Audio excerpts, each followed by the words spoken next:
Ай, бәрі дайын ба құрсын, жолға шығақ шешесі, не істеп кеттіңдер құрсын? Ай, дайынбыз, не болды соншама?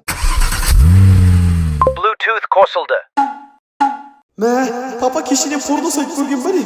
Мен мына өшірмей тастаған ғой. Мама көріп қойса ұрсып мынаны.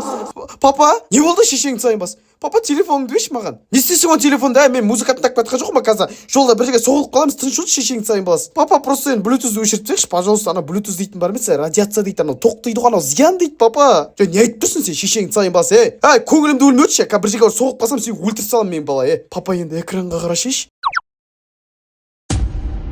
Ай, не болып жатыр құрсын, сені тыныш отырсаңдаршы құрсын. Ай, ештеңе болған жоқ. Мынау не? Кино ма не?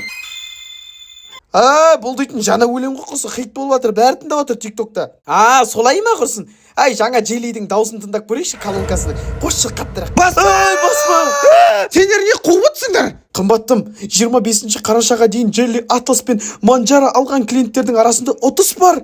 Жеңімпаздар Абу-Дабиге барып Формула 1 финалына VIP билеттер ұтады. Сен басын істемей ма? Жоқ, енді анашым қарасаңшы, енді кез келген Джелли алған адамға қысқы дөңгелек сыйлайын деп жатыр еще. Тағы не берейін деп жатыр құрсын? Ай, мен өлеңіңді тыңдайыншы құрсын. Жаным, ойлашы, бізге биыл 30 жыл болды. Көп қиындық көрдік, бірақ бақыттымыз. Сен менің өмірімнің мәнісің, тек сен.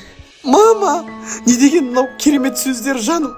Мен де сені сүйем, рахмет саған. Жаным, онда мына өлеңді тыңдамай қояйық, Көтіңкішай, тыңдаймыз. Сен албастың әлі мынандай видео көрсетті ма? Джили сізге еске салады. Көлікте қауіпсіздік белдігін тағыңыз.